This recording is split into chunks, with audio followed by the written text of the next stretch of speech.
I just want to make a little video here on a Indian drill purpose surplus Lee Enfield, and these came in through Wolverine Supplies. That's where I picked up my particular example. I know Frontier Firearms also has a batch of these. I don't know if they'll still have them by the time you see this video. I don't know if Wolverine will still have them. I'm not sure how big of a lot of these that they actually brought in.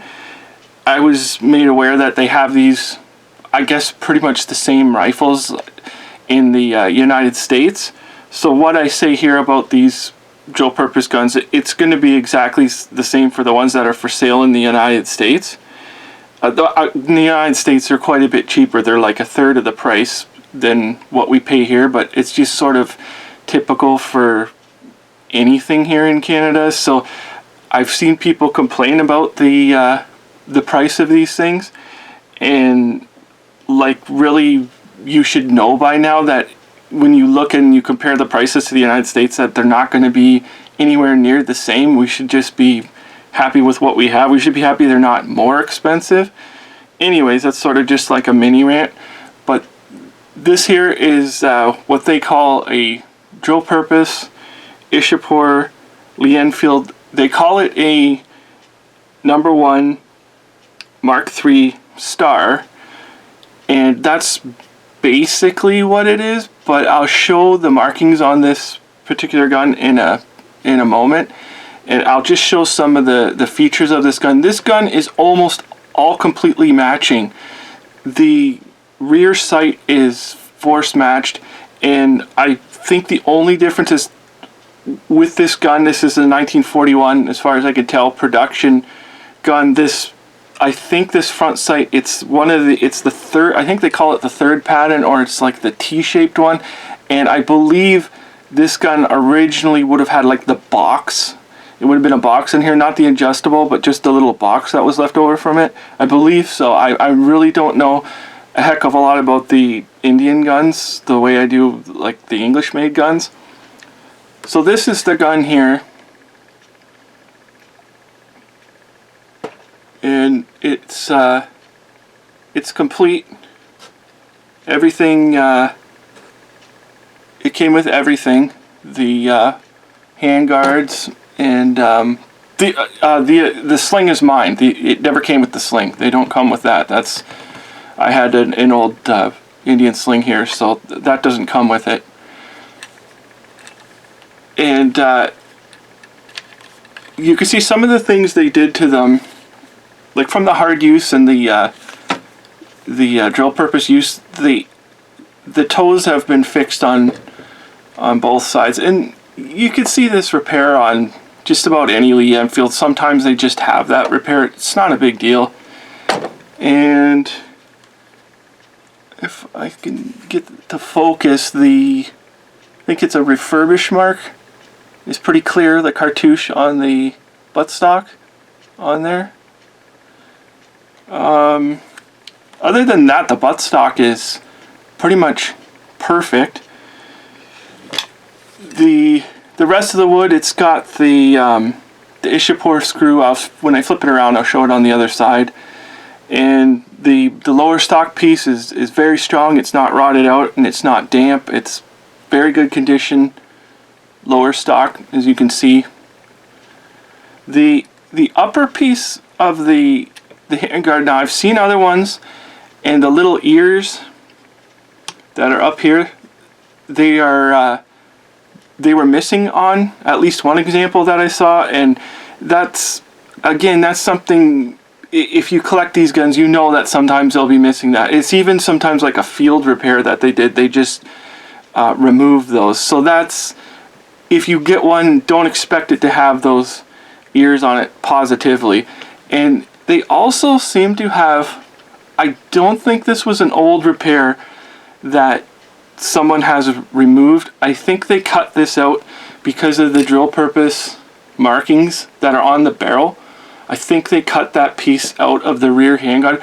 So, and also this, on my example, it's got a crack that runs right through it, and that needs to be fixed because it makes it quite brittle. And that the rear handguard is sort of a concern. It's like, you make it a good one, you might get a bad one, but it looks like they probably would have this cut in all of them. So that's a piece you may have to replace if you're using this gun for parts, if that's your intention, which I think most people's intention with this firearm would be to just use it for parts. So that piece, you probably, I don't know if you'll get a good one of those, but I can't say, I haven't seen all of them, and every one of them is different from every time period of the Indian manufactured guns. And again, the upper handguard is just perfect. It's in very, very good condition. They have the drill purpose markings. All the parts have the typical drill purpose markings. It's just something you're going to have to deal with. I've restored guns in the past, and I've used drill purpose marked wood in that. And I mean, who really cares? Like, it's the price you're getting these for. You just have to kind of put up with it. Also, this one has a little bit of the yellow, the older drill purpose, like the yellow paint on it. I don't know if they all have that, or what the deal is with that, because obviously we know they all have the red and white paint. And that's about it as far as the wood is concerned. You can see it's in very, very good condition. Again, it's not soft. It hasn't gotten damp. It's in very good condition, I would say, or I would say it's in good to very good condition, at least on the example that I have here. And that's the Ishapore screw. Now, like, again, if you're gonna restore this, you could take that screw out if it really bothered you and plug that hole and refinish the stock if you really wanted to go to all that trouble. Now I'll show, in the safety here, everything is good. The ejector screw, it was in very good condition. It's all complete. All the parts are here.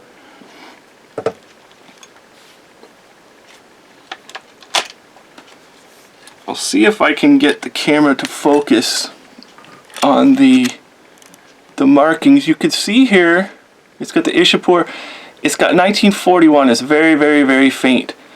But if you notice at the bottom where it's got the Mark III star has been crossed out, and they've marked it with two little lines, which is basically like a Mark II. So I don't really know a heck of a lot about the Ishapore made guns. This is only my guess, and somebody can leave in the comments if they know for sure about this, and I haven't read this anywhere, but I would think that these .303 caliber guns that were in Indian service, when they started to switch to the 7.62 guns, which they call the Mark IIA, or what they could just call it the 2A, and then there's a 2A1, but I'm wondering if 2 would refer to the .303 calibered guns that were in service for who knows how long, because that's the only thing I can think of why they would cross out because they would no longer use the 3-star designation and they would switch to a 2. So that's what I'm thinking. And this, what I did to bring the markings out is just use oven cleaner. You just spray it on there, and then, like, I covered over with a little box just to keep the vapors sort of in, and then about 20 minutes later just take a toothbrush and scrub it off, and that's you can bring out the markings a little better. The whole gun is, well, basically the whole gun is painted in this sort of black finish. Some parts have bluing underneath them, but the black finish it's on just about everything. And the bolt is like this style here, and you can see the paint is quite heavy and thick on the like the actual the red and white markings. So, like, all in all, this gun is, in my opinion, it's just a fantastic deal. I don't know how many of them are out there. I can't say. I've never seen the lot of them. So if these sell out, I could see them going for more later on. So I wouldn't, if you want it, if you're interested one, I would just pick it up. And as far as I know, Wolverine Supplies has them for the cheapest price, like if you get them actually from them. And so like I recommend it. And for people wondering about like why this gun, it's still considered in Canada and I believe in the United States, because I was talking on a forum about it with some friends, and they said like down in the States too, the regulations are you have to like torch cut the receiver in order for it to be actually like demilled.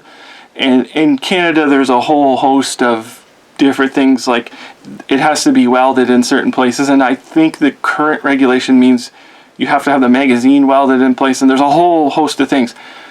But in my, again, I just say my opinion because I don't want people to take everything that I say as like, like the word or whatever. I mean, it's just my opinion, but I would say these guns are cannot be fired again. This is what's been done to them. It has a big pin. It's been drilled right through the barrel and the receiver, and this big pin has been inserted and then welded. And actually it has, from what I can tell, it has screwed this gun up.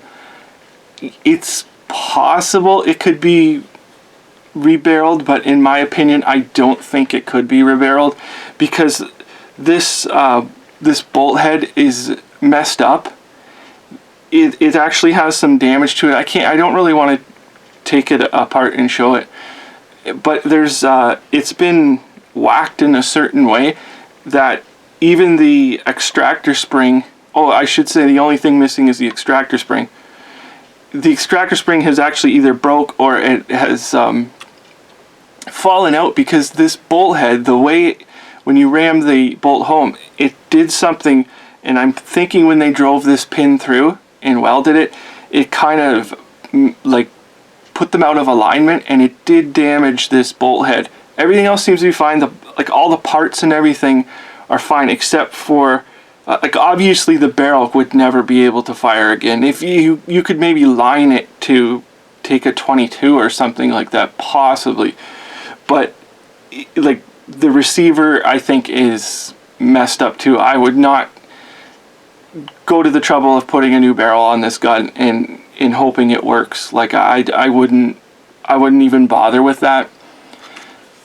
You could check it out if you were able to hand select one of these guns. You can find one in really nice condition like this one, and you'll be able to tell probably if, like, for whatever you want it for, you would be able to tell if it's in better shape. Like you can see the bolt head is just very loose, and I'll show a little trick with this gun. I don't know, I've never seen this on any gun in my life, but this gun is it seems to be able, it's like a self-loading one, because this is something very weird. Now obviously the gun is, it can't take a cartridge, so it's not going to fire. So I just want to show something very interesting I found out.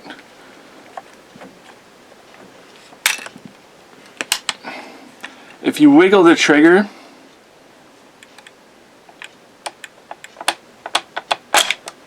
you can actually get the bolt to pop out on its own. I have never seen that in, I don't know how many Enfields I've had. Of course, I've never really tried it, but it's bad enough that when you pull the trigger, the handle moves, but if you keep going, that is just something else. And this is what I'm saying about, I would not get one of these things and think that you're just gonna rebarrel it or something and all of a sudden you have the perfectly good working gun. Like, this is maybe the reason why it was turned into a drill purpose gun in the first place. So, I mean, this video's gone long enough. Just some interesting things about these guns. If you're interested in picking up one, I would pick it up. Or you could wait. You never know. A few months from now, they could have a sale on this firearm, and I definitely highly recommend it. For the price, it's worth it, and if you ask me. So anyways, thank you for watching.